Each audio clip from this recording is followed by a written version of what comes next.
하나님의 은혜와 평강이 우리 모두에게 임하기를 예수님의 이름으로 간절히 축원해 드립니다. 오늘 말씀은 빌립보서 2장 19절에서 30절 말씀을 근거로 하나님이 찾으시는 일꾼이라는 제목으로 하나님 말씀 증거하겠습니다. 이 땅에서 하늘의 시민답게 사는 법, 빌립보서 강해의 13번째 시간입니다.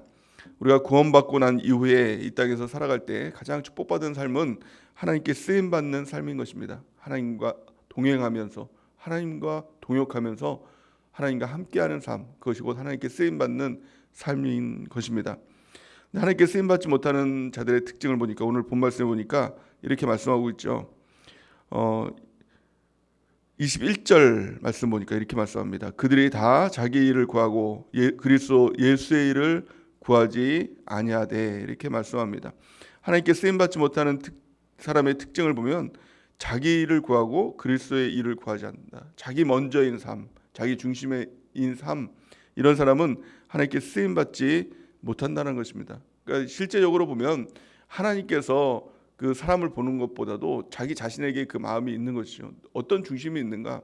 예수님 중심에 있고, 교회 중심에 있고, 또 말씀 중심에 있고, 또 영적 리더 중심으로 그 중심이 있는 사람, 그 사람이 하나님께 쓰임받는 사람인 것이죠. 반대로 자기 일만 가득하고 자기 중심으로 있는 사람은 결코 하나님께 쓰임받지 못한다는 것을 보여주고 있는 것입니다. 오늘 말씀은 특별히 두 사람에 대해서 바울은 언급을 합니다. 한 사람은 디모데라는 사람이고, 한 사람은 에바브로 디도라는 사람입니다. 바울은 하나님께 참 멋지게 쓰임받은 사람이죠. 그런데 중요한 것은요, 바울 혼자 쓰임받은 것이 아니라는 것입니다. 그러니까 혼자 독불장군으로 열심히 하면 하나님께 쓰임받겠지라고 생각하는데요, 이것은 잘못된 생각인 것입니다. 하나님께 쓰임받는 것은 팀워크를 이뤄서 쓰임받는 것입니다. 그러니까 혼자서는 반드시 패한다라고 성경은 말씀하고 있죠. 전도서 말씀을 보면 한 사람이면 패하겠거니와 두 사람이면 맞설 수 있나니 세 겹질은 끊어지지 않느니라, 이렇게 말씀하고 있는 것이죠. 그러니까 교회 안에서 쓰임받는 것, 하나님께 쓰임받는 것은 혼자 쓰임받는 것이 아니라 동역하는 것입니다. 함께 쓰임받는 것입니다.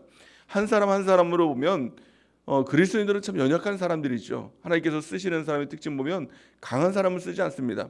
약한 사람, 부족한 사람, 이 사람을 선택해서 그 사람을 사용하십니다.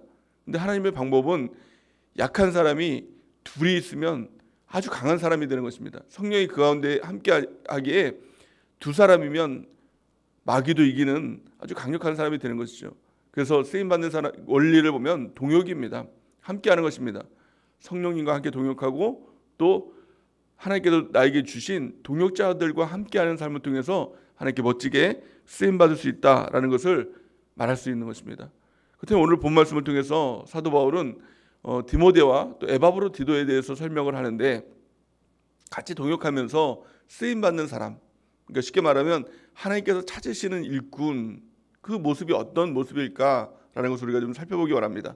하나님께서 찾으시는 사람은 아주 훌륭하고 대단하고, 우리가 이 세상적으로 볼 때 뛰어난 사람, 이 사람을 하나님께서는 찾으시고 쓰실 것 같지만 그렇지가 않다라는 것입니다. 하나님께서 쓰시는 사람의 특징, 이 두 사람을 통해서 우리가 살펴보고 이런 사람이 되길 원합니다. 그럴 때 하나님께 이 평생 쓰임받는 멋진 삶을 살다가 또 영원한 천국에서 우리 주님께서 잘했다, 착하고 충성된 종아라는 칭호를 받는 우리 모두가 되는 은혜가 넘치기를 바랍니다. 작은 일에 충성하고 하나님께 칭찬받는 주님의 일꾼이 되는 은혜가 넘치기를 바랍니다. 첫 번째, 디모데의 모습을 통해서 하나님께서 찾으시는 사람의 모습을 발견할 수 있는데요, 그의 모습을 보니까 자신의 유익보다는 복음을 위해서 기꺼이 희생을 감내하는 사람이었다라는 것을 오늘 성경은 보여주고 있는 것이죠. 오늘 22절 말씀을 같이 한번 읽어보겠습니다. 22절 시작. 디모데의 연단을 너희가 안 하니 자식이 아버지에게 함같이 나와 함께 복음을 위하여 수고하였느니라. 아멘. 복음을 위하여 수고한 사람, 자신의 유익보다 복음을 위해서 희생하는 사람, 이 사람이 디모데의 특징인 것을 보여주고 있는 것입니다. 빌립보 교회는, 이 역사적 배경을 보니까 빌립보 교회는 사도 바울이 감옥에 갇혀 있는 상황에 대해서 심히 염려하고 근심을 했습니다. 그러니까 이것을 또한 근심했던, 이 모습을 보면서 걱정했던 사도 바울이 디모데를 통해서 이 바울의 소식을 전하는 것이죠. 그러니까 감옥 안에 있으면서도 나는 마음이 기쁘고 또 주님께서 함께 하시는 삶을 살고 있다라는 것을 디모데를 통해서 교회의 사정을 알리는 역할을 했다는 것입니다. 또 교회의 사정을 디모데를 통해서 사도 바울은 들었다라는 것을 보여주고 있는 것입니다.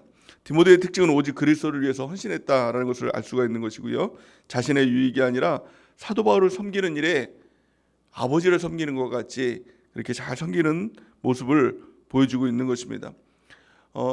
이 영적 리더를 이 복음의 아버지다, 복음으로 이 우리를 양육하고 낳은 아버지다라고 이렇게 이야기를 하고 있는 것이죠. 목양의 아버지라고 말하고 있는 것입니다. 그러니까 담임 목사님은 스승이 아니라 또 영적인 아버지, 그렇게 우리가 섬기는 것이 옳다라는 것을 디모데의 모습을 통해서 보여주고 있는 것이죠. 또한 디모데의 수고를 바울은 연단이라고 표현했습니다. 연단이라는 것은 시험과 고난을 겪어낸다는 뜻을 말하고 있는 것이죠. 예수님을 섬기기 위해서, 교회를 섬기기 위해서는 좋은 일만 있는 것이 아니라 시험도 있고 연단이 있는 것입니다. 어려운 일이 있는 것이죠. 근데 그것을 견뎌내는 이 모습을 통해서 하나님께서 우리를 찾으시고 또 인정하시는 그런 모습 가운데 거하게 된다라고 성경은 말씀하고 있는 것입니다. 무엇보다도 중요한 것은 나보다도, 내 자신보다도 복음을 위해서 살아갔던 이 디모데의 모습, 나 자신보다도 영적 리더인 바울을 위해서 헌신했던 이 모습을 보면서 우리가 교회 안에서 어떤 삶을 살아야 될지 보여주고 있는 것입니다. 나보다도 복음이 더 중요한 것입니다. 나보다도 교회가 더 중요한 것이고, 나보다도 말씀이 더 중요한 것이고, 나보다도 주님이 더 중요한 것이고, 나보다도 영적 리더인 담임 목사님이 더 중요하다. 이 마음을 가지고 섬길 때 하나님께서 멋지게 찾으시고 쓰시는 복음의 일꾼으로, 교회의 일꾼으로 쓰임받게 될 줄을 믿습니다. 또한 복음의 일꾼으로 우리는 인정받아야 됩니다. 나만 잘하면 되지, 내 나름대로 스스로가 그래 난 잘하고 있지, 이것으로는 안 된다는 겁니다. 영적 리더인 담임 목사님께 인정받아야 되고 주님께 인정받는 복음의 일꾼이 되어야 된다라고 성경은 말씀합니다. 디모데가 이렇게 얘기합니다. 디모데후서 2장 15절에 보니까 우리 같이 한번 읽어보겠습니다. 시작. 너는 진리의 말씀을 옳게 분별하며 부끄러울 것이 없는 일꾼으로 인정된 자로 자신을 하나님 앞에 드리기를 힘쓰라. 아멘. 인정된 자로, 부끄러울 것이 없는, 그러니까 내 자신을 바라보면서도 또 주님 앞에 서서라도, 또 담임 목사님 앞에 서서라도 부끄러움이 없는 일꾼으로 인정된 자로 자신을 하나님 앞에 드리기를 힘쓰라, 이렇게 말씀하고 있는 것이죠. 이 모습을 통해서 마침내 우리 주님께서 우리를 인정해 주시고 착하고 충성된 종아, 너가 작은 일에 충성하였으니 내가 큰 일을 너에게 맡기겠다라는 그 놀라운 칭호를 우리가 받게 될 줄을 믿습니다. 또 두 번째 인물을 보니까 에바브로디도라는 인물이 나옵니다. 에바브로디도의 특징을 보니까 교회에 대한 사랑이 남달랐습니다. 또 교회에 대한 사랑으로 지체들을 섬기고 자기를 드릴 수 있는 그 사람이었다는 것을 보여주고 있는 것입니다. 또한 그는 복음의 열망으로 충만했던 사람이었다는 것을 오늘 말씀을 통해서 우리가 알 수 있습니다. 25절 말씀 보니까 이렇게 말씀하고 있죠. 우리 같이 한번 읽어보겠습니다. 25절 시작. 그러나 에바브로디도를 너에게 보내는 것이 필요한 줄로 생각하노니 그는 나의 형제요, 함께 수고하고 함께 군사된 자요, 너희 사자로 내가 쓸 것을 돕는 자라. 아멘. 에바브로디도의 특징을 보니까 오늘 두 번 강조되고 있는 것이 함께라는 말이죠. 가장 중요한 것은요, 동역입니다. 함께하는 사람, 이 사람을 쓰는 것입니다. 혼자서 독단적으로 열심히 하는 사람을 쓰는 것이 아니라 함께 형제가 되고 함께 수고하고 함께 군사된 이 에바브로디도와 같은 사람을 쓴다라고 성경 말씀하고 있는 것입니다. 그의 특징을 보니까 첫째는 그는 바울에게 형제 같은 사람이었다라고 이렇게 말씀하고 있고요. 두 번째는 복음을 위한 군사다라는 것을 말씀하고 있고, 또 세 번째는 바울의 쓸 것을 도운 사람이었다는 것입니다. 영적 리더인 사도 바울을 가까이에서 물심양면으로 섬겼던 이 에바브로디도의 모습을 보여주고 있는 것입니다. 에바브로디도가 오늘 본 말씀 보니까 병에 걸렸다라고 이렇게 얘기를 합니다. 그 병이 그냥 감기 같은 병이 아니라 죽을 것 같은, 죽을 병에 걸렸다라는 것입니다. 근데 이 에바브로디도의 마음에 걱정이 뭐냐면은 자신이 이 그 병에 걸린 이 사건 때문에 빌립보 교회가 걱정할까봐, 염려할까봐 그걸 스스로가 염려했다는 겁니다. 그래서 병을 숨기고 하나님께 사역했다는 것을 보여주고 있는 것이죠. 이 모습을 통해서 우리가 알 수 있는 것이 뭘까요? 나보다도 교회가 더 중요하다는 겁니다. 나보다도 나를 사랑하는, 또 내가 사랑하는 형제들, 성도들이 더 중요하다라는 것을 보여주고 있는 것입니다. 이것이 곧 주님에 대한 사랑인 것이죠. 주님에 대한 사랑은 교회에 대한 사랑인 것입니다. 어떤 사람들은 종종 내가 예수님은 사랑하는데 교회는 내가 싫다, 이런 사람들도 볼 수가 있는 것이죠. 또 내가 정말 예수님은 너무너무 사랑하는데 아이고 성도들은 너무 싫다, 근데 성도들 싫어서 교회 안 나간다, 이런 사람들도 우리가 전도를 하다 보면 가끔 만나는 것 아닙니까? 또 예수님은 너무 사랑하는데 아이고 목사님들 너무 싫어가지고 내가 교회 안 나간다, 이런 사람들도 보여주고 있는 것이죠. 볼 수가 있는 것이죠. 근데 너무 이것은 잘못된 것입니다. 예수님을 사랑한다면 그 사랑하는 그 표현이 교회를 사랑하는 것입니다.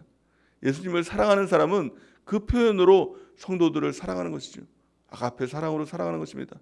또 예수님을 사랑하는 그 사랑이 나타나는 것이 영적 리더의 목사님을 사랑하는 것, 이것이 그 사랑의 표현, 주님을 사랑하는 표현이 된다는 것입니다. 우리가 주님을 사랑하는지 스스로가 점검하는 은혜가 있기 바랍니다. 성경은 에베소서 1장 23절에 보면 교회는 그의 몸이니 만물 안에서 만물을 충만하게 하시는 이의 충만함이라고 말씀하고 있지 않습니까? 교회는 예수님의 몸입니다.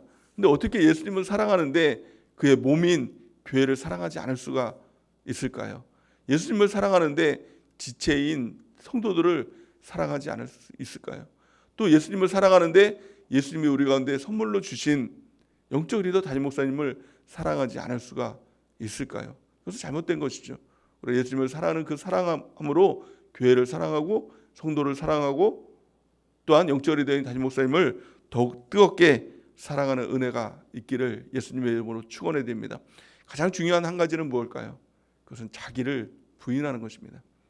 자기 중심에 있으면 절대로 예수님을 사랑할 수 없고요. 자기 중심에 있으면 절대로 예수님께 쓰임 받을 수가 없는 것입니다. 예수님은 이렇게 말씀하셨죠. 마태복음 16장 24절 우리 같이 한번 읽어보겠습니다. 시작. 이에 예수께서 제자들에게 이르시되 누구든지 나를 따라오려거든 자기를 부인하고 자기 십자가를 지고 나를 따를 것이니라.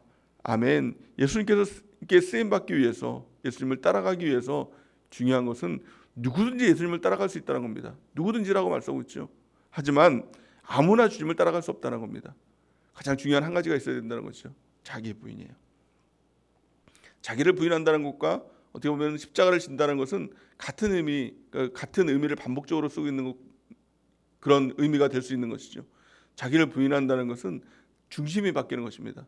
사람들은 자기 중심에서 나 먼저, 자기 이익 먼저 이것을 챙기는 것이죠. 자기 몸 먼저, 또 자기 돈 먼저, 자기 가정 먼저 챙기는 것이죠. 하지만 이걸 부인하고 나보다 예수님이 더 중요하다, 나보다 교회가 더 중요하다, 나보다 성도들이 더 중요하다, 나보다 영적 리더인 담임 목사님이 더 중요하다, 이것이 중심이 바뀌는 것입니다. 자기를 날마다 부인하고 중심이 바뀌는 우리 모두가 되는 은혜가 있길 바랍니다. 그리고 나에게 주신 십자가가 있는 것이죠. 하나님의 사명이 있고 또 정말 내가 죽는, 십자가는 내가 죽는 것이죠. 자기 부인, 내가 죽는 것, 자기 십자가를 날마다 지고 주님을 따라가는 것입니다. 나에게 맡겨진 사명이 있습니다. 그 사명을 붙들고 우리가 날마다 주님을 따라가는 은혜가 있길 바랍니다. 그리스도인이 되었다는 것은 무엇입니까? 그리스도인이라는 것은 더 이상 나를 위해 사는 사람이 아니라 이제는 주님을 위해 살아가는 사람이 되었다. 이것이 그리스도인입니다. 그리스도인이란 뜻, 나는 그리스도인인데 내가 더 중요해요, 이건 잘못된 말이라는 것입니다. 모순이라는 것이죠. 그리스도인이라는 것은 나는 그리스도를 위해서 살아가는 사람입니다. 나보다 그리스도가 더 중요한 사람입니다. 다른 말로 말하면 나보다 교회가 더 중요한 사람이고, 나보다 지체들이, 성도들이 더 중요한 사람이고, 나보다 영적 리더인 담임 목사님이 더 중요한 사람입니다 라고 고백하는 것이 바로 그리스도인이라는 것입니다. 성경은 이렇게 말씀합니다. 로마서 14장 7절에서 8절 우리 같이 한번 읽어보겠습니다. 시작. 우리 중에 누구든지 자기를 위하여 사는 자가 없고 자기를 위하여 죽는 자도 없도다. 우리가 살아도 주를 위하여 살고 죽어도 주를 위하여 죽나니 그러므로 사나 죽으나 우리가 주의 것이로다. 아멘. 우리 그리스도인이라는 것은 이제는 내가 내 것이 아니라 주님의 것입니다 라는 이 고백이 되는 것입니다. 그래서 나를 위해 누구도 나를 위해 사는 사람이 없고 누구도 나를 위해 죽는 사람이 없다. 자기를 위해 죽는 사람이 없다. 우리가 사나 죽으나 이제는 주님을 위해서 주님의 것이로다. 이 고백으로 우리가 살아가는 은혜가 있길 바랍니다. 그래서 평생 우리 디모데와 같이 또 평생 우리가 에바브로디도와 같이 나보다 주님을 더 사랑하면서 나보다 교회를 더 사랑하면서 나보다 성도들을 더 사랑하면서 또 나보다 영적으로 된 담임 목사님을 더 사랑하면서 하나님께 쓰임받는 동역자로 쓰임받는 우리 모두가 되는 은혜가 넘치기를 예수님의 이름으로 간절히 축원해 드립니다. 우리 같이 기도하는 시간 갖기 원합니다.